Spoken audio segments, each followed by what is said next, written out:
పెందోట మాటకు స్వాగతం. గురుర్బ్రహ్మ గురుర్విష్ణు గురుర్దేవో మహేశ్వర గురు సాక్షాత్ పరబ్రహ్మ తస్మై శ్రీ గురవే నమః. ఈరోజు మనము బాలలు కథలు చదివితే వారికి కలిగే ప్రయోజనం ఏమిటో తెలుసుకుందాం.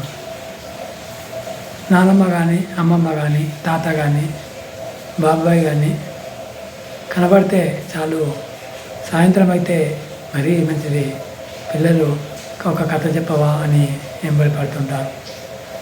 వారికి కథ ఉంటే ఎక్కడ లేని సంతోషం. అందులో పాత్రల్లో తాము లీనమై నేను అలా చేస్తా ఇలా చేస్తా అని ఎగురుతుంటారు. పిల్లలు ఆనందిస్తుంటారు, వారిలాగా ఊహించుకుంటారు. ఇది ఎట్లా అయింది, అది ఎట్లా అయింది అని ఎన్నో ప్రశ్నలు వేస్తూ ఉంటారు. అలా వేయడం వాళ్లకు సహజమైన తెలియనితనం ఒకటి, ఆసక్తి రెండవది. ఇలా చెప్పుకుంటూ పోతే పిల్లల కథలు వినాలని, చెప్పాలని, చదవాలని ఆసక్తి వారికి ఉన్న తల్లిదండ్రులుగా, గురువులుగా మనం ప్రోత్సహిస్తున్నామా? పిల్లలకు పుస్తకాలు ఉన్నాయా? బాల సాహిత్యం పుస్తకాలు వాళ్ళ దగ్గర ఒకటైనా ఉందా అని ఆలోచిస్తే సున్నా. కాబట్టి ఎవరైనా సరే వాళ్ళ బర్త్డేకి ఒక పుస్తకాన్ని ప్రజెంట్ చేసినట్టయితే అది వాళ్ళు ఎంతో చక్కగా చదువుతారని తెలియజేస్తూ, ఈరోజు అరుగుబడి చూడండి, పాట పేరులోనే ఉంది, కథల పేరులోనే ఉంది. చిత్రం చూస్తే పిల్లలు ఎంత చక్కగా కూర్చుండి వింటున్నారు. కథలైనా పాఠమైనా వారికి ఆసక్తి ఉంటే అలా వింటారు అని మనకు ఈ చిత్రాన్ని చూస్తే తెలుస్తుంది. దీన్ని ఎవరు రాశారు అని అంటే దుర్గం బైతి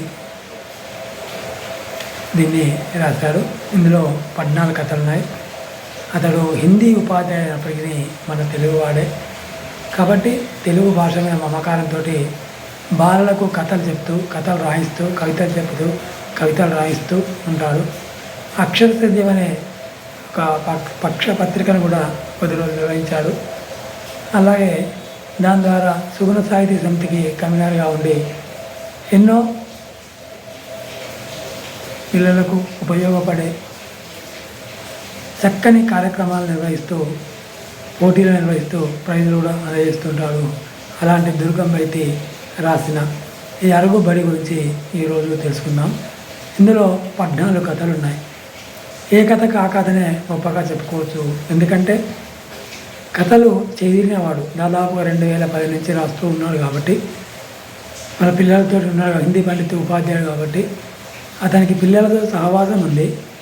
బడిలో జరిగే కార్యక్రమాలు తెలుసు, పిల్లల భావాలు, వాళ్ళ ఇష్టాలు, కష్టాలు అన్నీ తెలుసు కాబట్టి వారికి అనుకూలంగా ఈ కథలు రాసిన మనకు అనిపిస్తుంది. అసలు అరుగుబడి ఎక్కడి, ఆ పేరు ఎందుకు వచ్చింది అని ఆలోచిస్తే, పల్లెటూళ్ళలో మా ఊరి రాములు సారు అరుగుబడి అంటే చుట్టుపక్కల ఊర్లందరికీ అభిమానం. కారణం, ఆ బడిలో చదువుకున్న వారు ప్రభుత్వ పాఠశాలలో ముందంజల్లో ఉండేవారు. అరుగుబడిలో ఇప్పుడు మన అంగన్వాడీలాగా ఆ ప్రాథమిక రోజులలో ప్రతి ఊర్లో ఒక పంతులు ఉండి ఆ పంతులు చదువు చెప్పేవాడు. విద్యార్థుల దగ్గర తీసి వారికి వచ్చింది చెప్తూ, వారు ఇచ్చింది తీసుకుంటూ అలా కాలక్షేపానికి ఉన్నప్పటికీ పిల్లలు ఎంతో మంచిగా చదువుకునేవారు. ఈ అరుగుబడి మా రాముల మాస్టర్ కూడా కాళ్ళు చేతులు పడిపోయాయట. అయినప్పటికీ అతడు మెదడు బాగుంది, చదువు బాగుంది, సాహిత్యం బాగుంది కాబట్టి పిల్లలందరికీ చెప్తూ ఉండేవాడు అని మనకు తెలుస్తుంది. బడి అంటే అది సార్లే ఇల్లే. ఎత్తైన ఇంటి అరుగుపై కూర్చొని సారు పాఠాలు చెప్పేవాడు. సారు అవలంబించిన విద్యా విధానమే గమ్మత్తుగా ఉండేవి. బడికి తప్పనిసరి వెళ్ళంటూ ఉండేవి కావు. ఉదయం పూట ఎవరికి వారే వచ్చి ఎక్కాలు రాసి అప్పగించాలి. సీనియర్ విద్యార్థులు రాములు సారు రాని ఎక్కాలు పెట్టించేవాడు. మధ్యాహ్నం పూట పాఠాలు చెప్తూ చదివిన పాఠాలు అప్పచెప్పుకునేవాడు.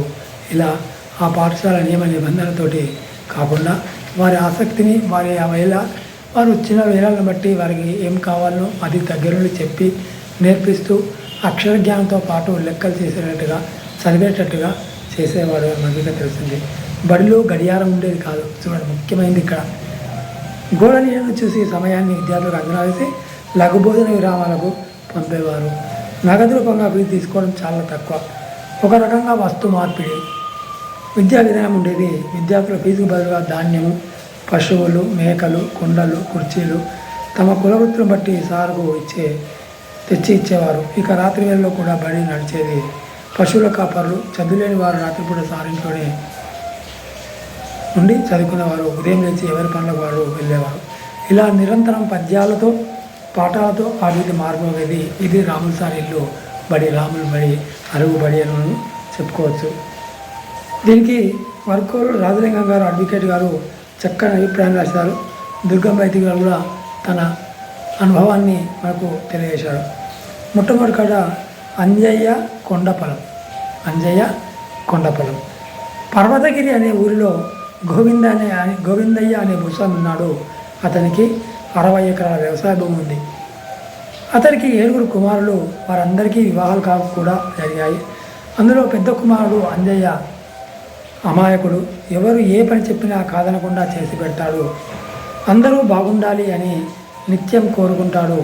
అతని మంచితనాన్ని ఆసరా తీసుకొని తమ్ముళ్ళు ఆస్తి పంపకాల్లో విషయము తప్పుడు సలహాలు ఇచ్చారు. కొండ ప్రాంతంలో ఉన్న పొలంలో బాగా పంటలు పండుతాయి. పెద్ద కుమారుడుగా ఆ పొలం నీకు చెందడమే న్యాయం అని అన్నారు. వారి మాటలు నమ్మి తండ్రి దగ్గర నాకు కొండ పొలం కావాలని పట్టుబడతాడు. గోవింద ఇష్టంగానే ఆస్తి పంపకాలు చేస్తాడు. తలా 8 ఎకరాలు ఇచ్చి తన వద్ద 4 ఎకరాలు ఉంచుకున్నాడు. అంజయ్య భార్య గంగమ్మ కూడా అమాయకురాలు. ఆమెకు లోకజ్ఞానం ఏమాత్రం తెలియదు. భర్త ఏ చెప్తే అది సరైందని అనుకుంటూ ఉండేది. 6 తమ్ముళ్ళు తమకు వచ్చిన సారవంతమైన పొలంలో పంటలు బాగా పండించుకొని కొన్ని సంవత్సరాలు ధనవంతులయ్యారు. అంజయ్య వద్ద కొండ పొలంలో రాళ్ళు రప్పలు అధికంగా ఉండడం చేత పంటలు సరిగా పండలేదు. దానికి సాగుబడి లేక తేవడానికి చాలా ఏళ్ళు పట్టింది. చాలా కాలక్రమంలో తమ్ముళ్ళు వారి కుటుంబాలు ఉన్నత స్థితిలో ఉంటే అంజయ్య పరిస్థితి నానాటికి దిగజారింది. గోవిందయ్య మరణించిన తర్వాత 4 ఎకరాల నుండి 1 గజం కూడా భూమి అంజయ్యకి ఇవ్వలేదు. తండ్రి రుణం తీసుకునే అదృష్టం పెద్ద కొడుకుగా నీకే దక్కింది అని మాయమాటలతో మభ్యపెట్టారు. అంజయ్య మంచితనంతో తన వాటా అడగనే లేదు. అప్పుడు చిన్న చదువుకున్న అంజయ్య కూతుళ్ళు నిన్ను మోసం చేస్తున్నారు నాన్న అని చెప్పిన అంజయ్యకు అర్థం కాలే. అంజయ్య కొండపొలం సమీపంలో కొన్ని పరిశ్రమల నిర్మాణంలో మొదలయ్యాయి. అంజయ్య పొలం విలువ పెరిగింది. అంజయ్య తమ్ముళ్లకు ఆ పొలాన్ని చేజిక్కించుకోవాలని దుర్బుద్ధి పుట్టింది. అంజయ్య వ్యవసాయానికి ఆటంకాలు సృష్టించారు. పొలంలోకి వరద నీరు మళ్లించడం, చెట్లను నరికివేయడం, పంటను తగలబెట్టడం, కరెంటు మోటార్లు బావిలో పడేయడం, వ్యవసాయ పనిముట్లుగా దొంగలించడం, పండిన పంటను కోసుకెళ్లడం లాంటి పనుల వలన అంజయ్యకు వ్యవసాయంపై విరక్తి కలిగి ఇలా చేశారు. సరైన సాక్ష్యాధారాలు లేవు. అంజయ్యకు ఆట బొమ్మను చేసి ఆడించారు. అంజయ్య దీనస్థితి చూసి తమ్ముళ్ళు ముసలి కన్నీరు కారుస్తూ కొండ పొలాన్ని సాగు చేయడం నీ వల్ల కాదు. నీ 2 కూతులకు బాగా చదివించి పెళ్లి ఘనంగా చేస్తాం. మీరు మాకు తల్లిదండ్రులతో సమానం. మీరు విశ్రాంతి తీసుకోండి. కొండ పొలాన్ని మాకు ఇవ్వండి. మిమ్మల్ని ఇబ్బందులు పెట్టిన వారి సంగతి మేము తెలుస్తాం అని నమ్మపలికారు. కూతురు వద్దని వారిస్తున్న అంజయ్య తమ్ములకు కొండ పొలం రాసి ఇచ్చాడు. తమ బిడ్డల భవిష్యత్తు తమ్ముళ్ళు సరైన దారి చూపిస్తారని ఊహించాడు. కొండపొలం తమ వర్షం కాగానే తమ్ముళ్ళు అంజయ్యను పౌరు వదిలి పొమ్మని బెదిరించారు. వారి మోసాన్ని గ్రహించి అర్థం చేసుకుని అంజయ్య గంగమ్మల ద్వారా బాగా ఏడ్చారు. తమ మంత్రం ఇలా సర్వస్వం మంచుతుందని తెలుసుకోలేకపోయారు. అంజయ్య కూతుళ్ళు అర్చన వందలకు పంచాయతీ పెద్ద మనుషులు, అధికారులు, నాయకులు చుట్టూ తిరిగి అలసిపోయారు. చిన్నాన్నల పలుకుబడి డబ్బు ముందు వారి పోరాటం అలా అయింది. పర్వతగిరి ఊరిలో ఒకరు కూడా అంజయ్య కుటుంబానికి సహాయం చేయలేదు. చేసేదేమీ లేక అంజయ్య కుటుంబంతో పట్టణానికి వలస వచ్చాడు. అంజయ్య రోజువారీ కూలీగా, గంగమ్మ పని మనిషిగా కొత్త జీవితాలను ప్రారంభించారు.